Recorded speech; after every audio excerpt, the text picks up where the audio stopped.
à tous et bienvenue pour cette 67e édition du Congrès de l'Ordre des experts comptables. Aujourd'hui, nous allons parler de la profession pour les 4 ans à venir. Pour parler de cette thématique, j'ai le plaisir de recevoir Madame Elvire Secloca. Bonjour. Alors, vous êtes candidate à la CRO Paris-Île-de-France. Merci beaucoup d'être venu. À vos côtés, Monsieur Stéphane Cohen, que nous avons pu voir dans d'autres débats. Bonjour. Donc, vous êtes candidat à la présidence de l'Ordre des experts comptables Paris-Île-de-France. Tout à fait.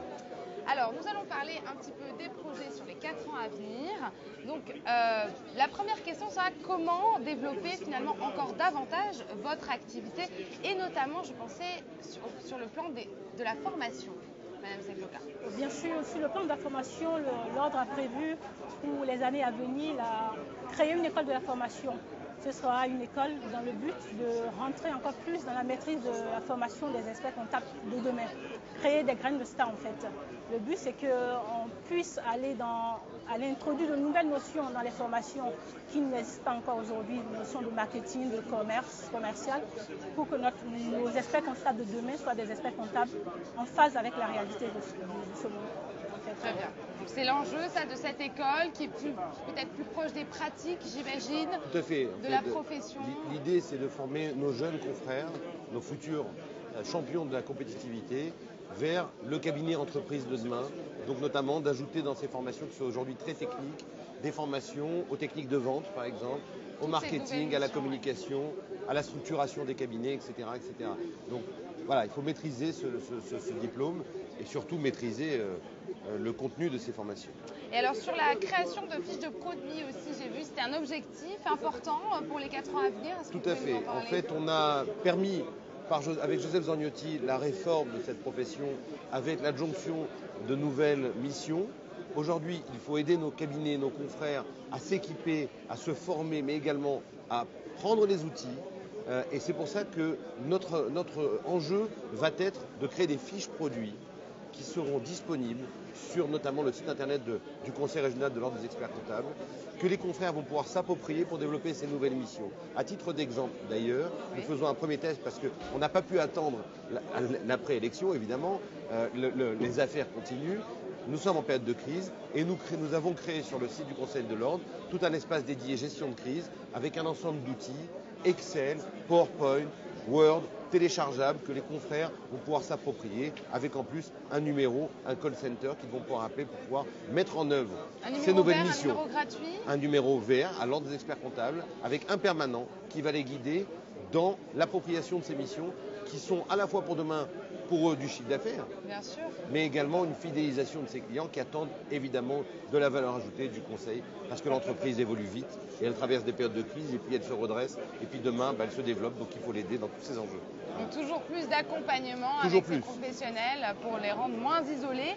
Et alors comment on simplifierait aussi les contraintes réglementaires? Vous proposez avec le manuel des cabinets. Est-ce que vous pouvez nous en parler un petit peu de cet enjeu important aussi? Bon, quand on parle de contraintes réglementaires, moi je trouve que c'est un atout réglementaire déjà pour commencer. D'accord, c'est très bien déjà de la commencer déjà, à l'aborder ça, effectivement, parce que ces normes d'exercice professionnel qui nous guident tous les jours, donc on a essayé de simplifier et d'expliquer par un manuel de procédure, sont une valeur ajoutée acquise pour les clients. Mais pour autant, si on veut rester compétitif, il faut pouvoir adapter le cabinet à l'entreprise de service.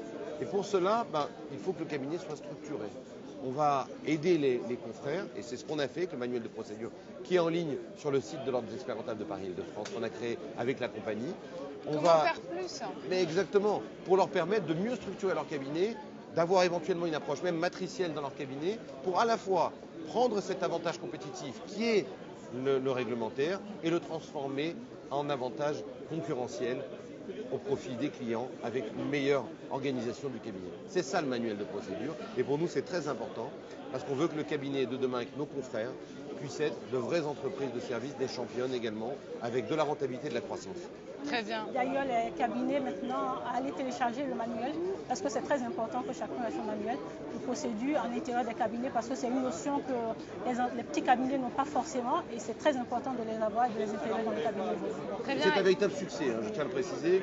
Plus de 2500 manuels téléchargés. Puis ce manuel, en plus, il est personnalisant, c'est-à-dire ils vont l'adapter, il y a un questionnaire qui va permettre d'adapter ce manuel à sa propre activité. Très intéressant, un outil un plus introspectif sur le cabinet parce que c'est fantastique, c'est l'évolution de la profession. Très bien. Au niveau de l'attractivité maintenant, quels sont les projets pour favoriser le recrutement? Parce que quand même, on a besoin, il y a des missions demain, la transmission d'entreprise, tous ces enjeux qui sont importants, on aura besoin d'experts comptables et commissaires aux comptes. Et pourtant, il n'y en a pas suffisamment encore, il n'attire pas suffisamment de On a nouveaux, le projet, justement, parce qu'on a le projet actuellement de créer un site. Parce qu'il faut savoir que le recrutement, il y a la notion de marketing qui intervient de plus en plus. Il faut plaire aux candidats. Donc le but c'est un site communautaire, un site sur lequel ce ne soit plus des annonces simplement de recrutement, ce sera un site de partage, un site qu'on va alimenter avec de la documentation. Ça permettra aux employeurs qui voudront recruter les experts comptables d'aller sur ce site, de trouver du contenu sur le site, en plus des informations qui vont leur permettre plus sensibilisés aux enjeux. Exactement. Donc c'est le but de ce site en fait. C'est l'un des enjeux les plus importants pour nous, l'attractivité de la profession.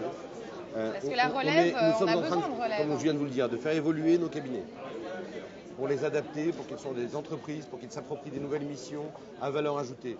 Eh bien, il faut que nos jeunes collaborateurs ou nos entrants sachent que l'expert comptable, c'est pas seulement la comptabilité, qui est un sésame que l'on ne doit pas abandonner malgré tout.